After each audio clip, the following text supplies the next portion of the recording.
Hello friends and welcome to the channel. In today's video we analyze one of the most important spiritual books written by Neville Goddard, named At Your Command. Written in 1939, this short but profound book reveals the core of Goddard's teaching. Your imagination is God, and what you assume to be true becomes your reality. If you're ready to unlock the creative power within you and understand how your thoughts shape your world, stay tuned, because this book might just change the way you see everything. I and my Father are one. The awareness of being is the door through which the manifestations of life pass into the world of form. Consciousness is the resurrecting power, resurrecting that which man is conscious of being. Man is ever out picturing that which he is conscious of being. This is the truth that makes man free, for man is always self-imprisoned or self-freed. If you, the reader, will give up all of your former beliefs in a God apart from yourself and claim God as your awareness of being, as Jesus and the prophets did, you will transform your world with the realization that I and my Father are one. This statement, I and my Father are one, but my Father is greater than I, seems very confusing. But if interpreted in the light of what we have just said concerning the identity of God, you will find it very revealing. Consciousness, being God, is as Father. The thing that you are conscious of being is the Son, bearing witness of his Father. It is like the conceiver and its conceptions. The conceiver is even greater than his conceptions, yet ever remains one with his conception. For instance, before you are conscious of being man, you are first conscious of being. Then you become conscious of being man, yet you remain as conceiver greater than your conception, man. Jesus discovered this glorious truth and declared himself to be one with God, not a God that man had fashioned. For he never recognized such a God. He said, if any man should ever come saying, look here or look there, believe them not, for the kingdom of God is within you. According to Goddard, heaven is within us. Therefore, when it is recorded that he went unto his Father, it is telling you that he rose in consciousness to the point where he was just conscious of being, thus transcending the limitations of his present conception of himself called Jesus.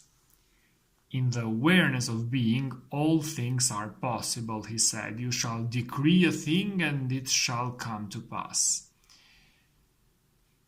This is his decreeing, rising in consciousness to the naturalness of being the thing desired, as he expressed it. And I, if I be lifted up, I shall draw all men unto me. If I be lifted up in consciousness to the naturalness of the thing desired, I will draw all the manifestation of that desire unto me.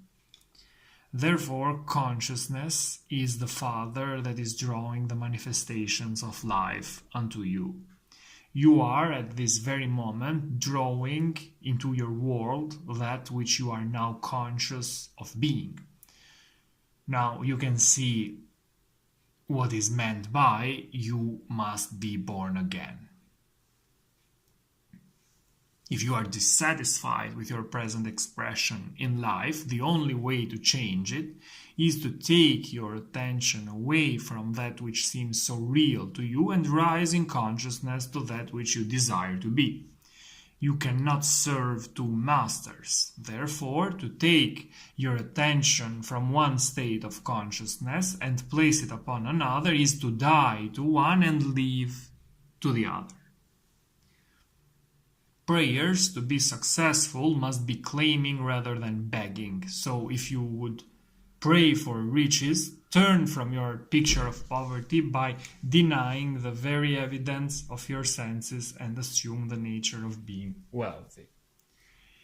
We are told, when you pray, go within secret and shut the door. And that which your Father sees in secret, with that will he reward you openly. We have identified the Father to be the awareness of being. We have also identified the door to be the awareness of being. So shutting the door is shutting out that which I am now aware of being and claiming myself to be that which I desire to be. The very moment my claim is established to the point of conviction, that moment I begin to draw unto myself the evidence of my claim. Do not question the how of these things appearing, for no man knows that way. That is, no manifestation knows how the things desired will appear. Consciousness is the way or door through which things appear. He said, I am the way, not I, John Smith, am the way, but I am. The awareness of being is the way through which the thing shall come. The signs always follow. They never precede. Things have no reality other than in consciousness. Therefore, get the consciousness first, and the thing is compelled to appear.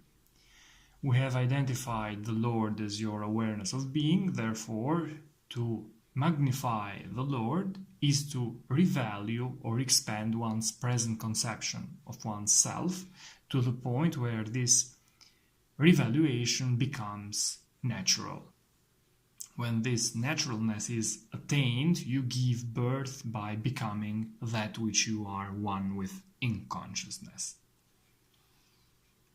In the beginning was the Word. Now, this very second is the beginning spoken of.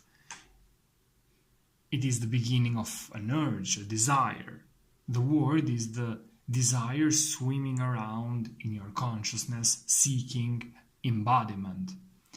The urge of itself has no reality, for I am, or the awareness of being, is the only reality.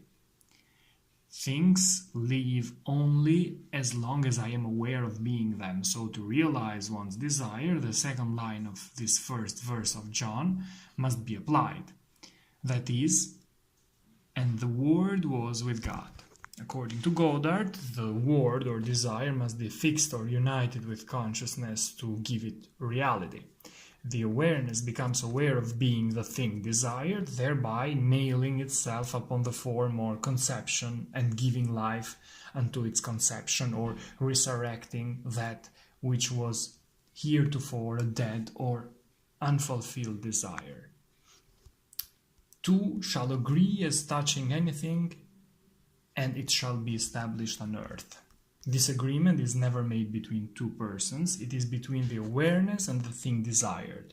You are now conscious of being, so you are actually saying to yourself without using words, I am. Expansion of consciousness. You will find within this deep of yourself all things to be divinely possible. Everything in the world which you can conceive of being is to you, within this present formless awareness, a most natural attainment. The invitation given us in the scriptures is to be absent from the body and be present with the Lord. The body being your former conception of yourself, and the Lord your awareness of being. This is what is meant when Jesus said to Nicodemus, you must be born again, for except you be born again, you cannot enter the kingdom of heaven. According to Goddard, the only way to change your expressions of life is to change your consciousness. For consciousness is the reality that eternally solidifies itself in the things round about you. Man's world, in its every detail, is his consciousness outpictured. You can no more change your environment or world by destroying things than you can your reflection by destroying the mirror. Your environment and all within it reflects that which you are in consciousness. As long as you continue to be that in consciousness, so long will you continue to outpicture it in your world. This being spoken of is not the orthodox God sitting in space, but the one and only God, the everlasting Father, your awareness of being. This being true, why not become aware of going well, of being great, good loving, wealthy, healthy, and all attributes that you admire? It is just as easy to possess the consciousness of these qualities as it is to possess their opposites, for you have not your present consciousness because of your world. On the contrary, your world is what it is because of your present consciousness. When this is realized, every urge and desire that springs within you shall find expression in your world. Goddard writes, "The door is your consciousness. To open the door is to become one with that which is knocking by feeling oneself to be the thing desired." A proof of this established consciousness is given you in the words, "Thank you, Father." When you come into the joy of thanksgiving, so that you actually feel grateful for having received that which is not yet apparent to the senses, you have definitely become one in consciousness with the thing for which you gave thanks. God, your awareness, is not mocked. Goddard says, "You are ever receiving that which you are aware of being, and no man gives thanks for something which he has not received." In applying this principle, as you rise in consciousness to the point where you are really grateful and happy for having received the thing desired, you automatically rejoice and give thanks inwardly. You have already accepted the gift which was but a desire before you rose in consciousness, and your faith is now the substance that shall clothe your desire. This rising in consciousness is the spiritual marriage where two shall agree upon being one and their likeness or image is established on earth. According to Goddard, consciousness is the wine, and these qualities which are now conscious of being are as branches that you feed and keep alive. Just as a branch has no life except it be rooted in the wine, so likewise things have no life except you be conscious of them. Just as a branch withers and dies if the sap of the wine ceases to flow towards it, so do things in your world pass away if you take your attention from them, because your attention is as the sap of life that keeps alive and sustains the things of your world. To dissolve a problem that now seems so real to you, all that you do is remove your attention from it. In spite of its seeming reality, turn from it in consciousness. Become indifferent and begin to feel yourself to be that which would be the solution of the problem. For instance, if you were imprisoned, no man would have to tell you that you should desire freedom. Freedom, or rather the desire of freedom, would be automatic. So why look behind the four walls of your prison bars?